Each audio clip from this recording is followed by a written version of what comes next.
Assalamualaikum warahmatullahi wabarakatuh. Selamat sore pemirsa Tegar TV dimanapun Anda berada. Jumpa lagi kita dalam dialog spesial. Kali ini bersama dua narasumber kita. Yang pertama adalah bakal calon DPD RI asal Lampung. Beliau adalah Petrus Tjandra, Bapak Petrus Tjandra. Beliau banyak organisasinya.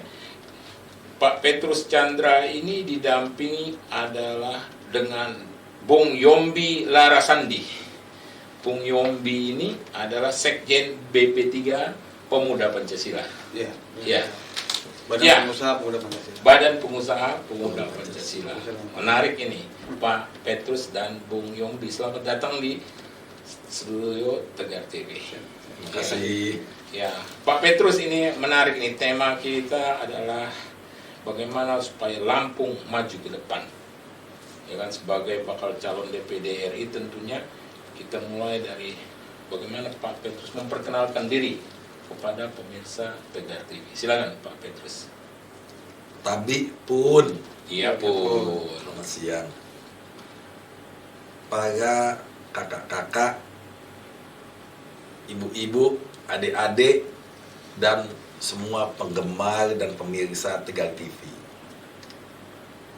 Saya Petrus Tjandra, dan saya dengan rendah hati dan bangga mengatakan bahwa saya anak Lampung. Anak Lampung. Ya. Sebab kadang-kadang suatu daerah atau suatu bangsa bisa maju kalau orangnya bangga. Betul. Kalau kita nggak bangga jadi anak Lampung, bagaimana kita memajukan kampung kita? Betul. Nah, kenapa kita harus bangga? Iya. Untuk saya, karena kakek saya Iya. lahir di Lampung, Pak. Betul. Bapak saya, ibu saya lahir di Lampung. Iya. Lahir di Lampung, besar di Lampung, sampai wafat pun di Lampung. Dan dimakamkan di Lampung. Saya juga demikian. Saya juga lahir di Lampung, di Teluk Betung. 63 tahun yang lalu. Nah, Bang Umar, Dek Yombi, ada problem orang Lampung. Waktu zaman saya kecil, orang Lampung itu berkiblat bahwa kalau sekolah itu harus ke Jawa. Oh iya. Cari ilmu yang utama itu Jogja. Iya. Antara lain Jogja sama Bandung lah. Iya. Dua Betul. itu. Iya. Jadi yang mau jadi insinyur Kiblat Bandung, pendidikannya. nah, kalau di Jakarta kemahalan, Pak. Iya. Jadi saya bilang banyak kali orang tua ini demi anaknya menjual sawahnya, Betul. menjual ladangnya untuk anaknya sekolah. Ketika anaknya sudah tamat sekolah, kawin di sana, Pak. Nggak pulang lagi. Iya. Sawah udah terjual. Iya. Lampung sudah susah, anaknya nggak kembali. Banyak kali putra-putra terbaik Lampung yang sudah sukses tidak kembali untuk membangun kampungnya. Begitu, Pak. Jadi saya mengajak semua kawan-kawan saya, adik-adik saya, Bang Umar yang kata juga anak Lampung. Ayo kita bangun Lampung. Ya, oke. Itu salah satu latar belakang kenapa Pak Petrus maju sebagai bakal calon anggota DPD RI ya, Pak. Ya. Secara spesifik kira-kira, karena kan asal Lampung, anak Lampung gitu ya, Pak Petrus tentunya mengenal apa itu Provinsi Lampung. Menurut Pak Petrus gimana? Saya kenal dan percaya. Oke. Lampung secara geostrategis daerah yang luar biasa. Lampung ini adalah pintu gerbang Sumatera ke Jawa. Betul. Mulai dari Banda Aceh, Medan, Riau, Palembang. Betul. Kalau mau ke Jawa harus lewat Lampung. Oke. Seharusnya Lampung harus jadi pusat ekonomi. Karena dia harus istirahat dulu. Dan orang dari Banyuwangi, Jawa Tengah, Jawa Timur, harus dinampung. Hmm. Tapi mengapa? Ini mungkin perlu bakal terjadi. Yeah. Mengapa Lampung termasuk dari 15 provinsi termiskin di Indonesia? Oke, betul. Yang kedua, mengapa UMP Lampung kedua terendah di Sumatera? Tapi yang menggelitik hati kita, mohon maaf, kadang-kadang karena saya orang Lampung, saya tidak malu untuk mengintrospeksi kampung kita. Lampung ini termasuk provinsi dengan tingkat korupsi tertinggi di Indonesia. Udah termiskin nomor 5, termiskin, UMP tertinggi, korupsinya tertinggi. Mungkin itulah yang membuat Lampung ini susah maju. Nah, saya hanya mengetuk hati kawan-kawan kita yang sudah sukses di Jawa, di luar, ayo kembali ke Lampung, bangun kampung kita. Begitu Bang. Iya, Pak Petrus Chandra, ini menarik ini dialog spesial kita ini. Jadi kalau ngelihat semangat Pak Petrus untuk memajukan Provinsi Lampung ini sangat tinggi. Ya. Kalau Pak Petrus pengalaman gitu di bidang bisnis sehingga optimis memajukan pertumbuhan dan perkembangan ekonomi Lampung ini bagaimana? Saya melihat Lampung ini seperti gadis desa yang cantik, Iya. tetapi dikelilingi oleh pemuda-pemuda yang hebat-hebat. Sehingga si gadis ini harus menentukan siapa yang dipilih. Maksud saya, Lampung ini 60% penduduknya orang Jawa. Suka tidak suka, 60% of orang Jawa. Pertanyaan saya, Bang Umar, kalau ada anak Lampung sekolah di Jogja setahun, dia udah bisa bahasa Jawa belum, Pak? Kayaknya udah juga. Pasti bisa. Dia ke Bandung setahun, bahasa Sunda. Dia udah bisa kumakang. Iya, betul. Tetapi kawan-kawan dari Jawa mungkin sudah 100 tahun di Lampung, bisa bahasa Lampung? Hampir enggak. Mereka tetap berbahasa Jawa. Betul. Itu tidak salah. Tetapi mereka menjadi puja kesuma. Atau katanya Japung, Jawa Lampung. Ya Pak ya. Menarik ini Pak Petrus. Saya kebetulan background saya ini dalam bidang pertanian. Iya. Background saya ini adalah pertanian. Kebetulan saya bersama dengan Bapak Kiai Haji Said Agil Syiroj.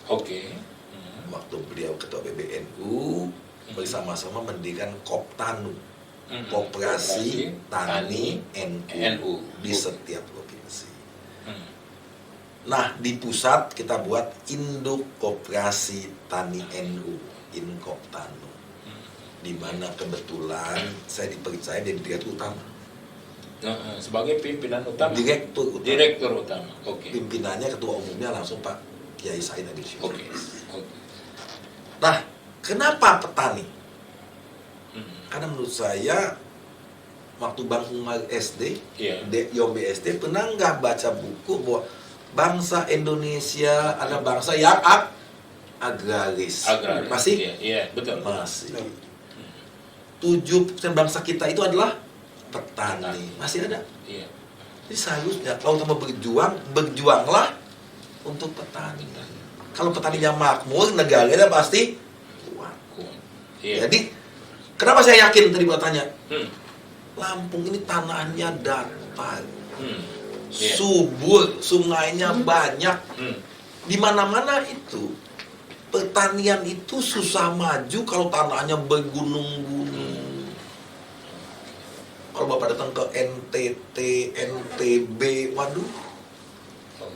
Tapi Lampung tanahnya datar, sudah sungainya banyak, dan yang penting ada pekerjanya. Ada kawan-kawan kita dari Jawa. Pak Petrus, ini menarik. Nanti kita akan lanjutkan pada sesi berikutnya. Karena ada Bang Bung Yombi Larasandi ini perlu juga memperkenalkan diri Bung Yombi ini Larasandi kepada pemirsa Tegar TV. Ya. Silakan Bung Yombi. Ya, terima kasih. Ya. Assalamualaikum warahmatullahi wabarakatuh. Perkenalkan, nama saya Yombi Larasandi.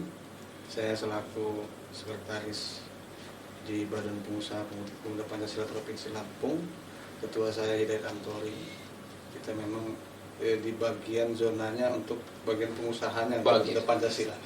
Hubungannya dengan Pak Petrus Chandra ini gimana? Ya, jadi beliau ini adalah ayahanda kami sebenarnya. Oh, Jadi kalau ini dekat sama pemuda ya? Iya, betul. Oh, gitu ya.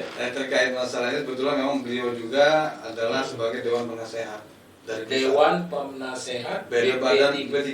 Jadi Badan Pengusaha Pemuda Pancasila Pusat. Ya. Jakarta. Ya? Jakarta. Jadi memang kebetulan pertama kali dulu masih belum ayahanda ini ke Lampung, memang betul kami dimandatkan ditelepon langsung oleh ketum kami, Yanto, dan juga Bung Rio sebagai ketua BP3 Pusat. Oke. Memang akan ada tamu katanya ke Lampung yang memang dia pulang kampung. Jadi memang ini mandatori juga nih Bang. Jadi sudah dipesankan memang kita untuk kerjasama. Ternyata memang banyak sekali yang bisa kita kerjasamakan dengan beliau ini. Jadi Pak Petrus Chandra ini dekat juga dengan pemuda. Pemuda, Oh, Pancasila. Oh, sudah tua, Pak. Iya. Iya. Oke.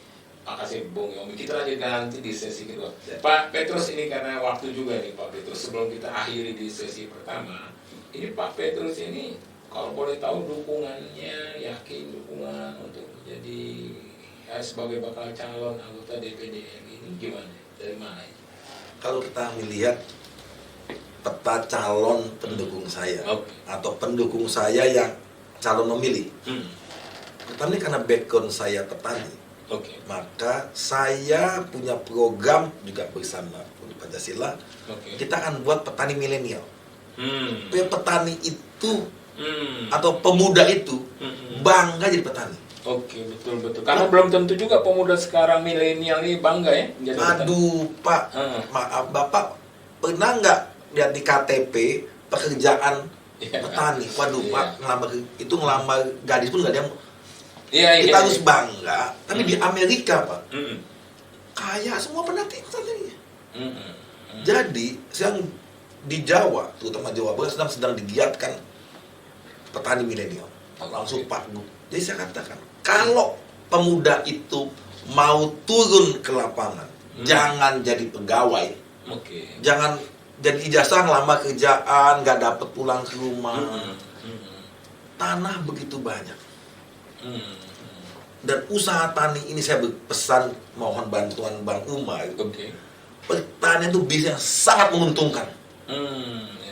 Tidak ada bisnis yang lebih menarik pertanian asal dikelola secara modern dan secara berkesinambungan. Jangan petani miskin terus. Tidak, petani itu ya Pak ya. Yang kedua, kelompok milenial. Jadi walaupun saya 63, kalau bergaul sama Bung Yombi jadi pemuda nih. Maka si Dewan Penasehat pemuda, karena kelompok milenial adalah kelompok yang terbesar di Gen Z, generasi Z. Apalagi menjelang bonus demografi 2045 ya Pak.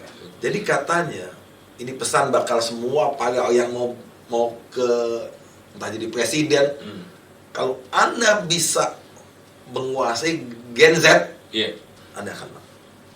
Dan bangsa yang maju kalau generasi mudanya kuat dan sehat. Betul. Tanpa generasi muda yang kuat, bangsa ini sudah diambang kehancuran. Nah, saya bersama kawan-kawan di PP Pusat, maka inisiatif yang luar biasa dari Bung Yapto dan Bung Arsyad, dibuatlah BP3, Badan Pengusaha Pemuda Pancasila. Supaya yang tadi Bapak bilang tadi itu dulu Pak.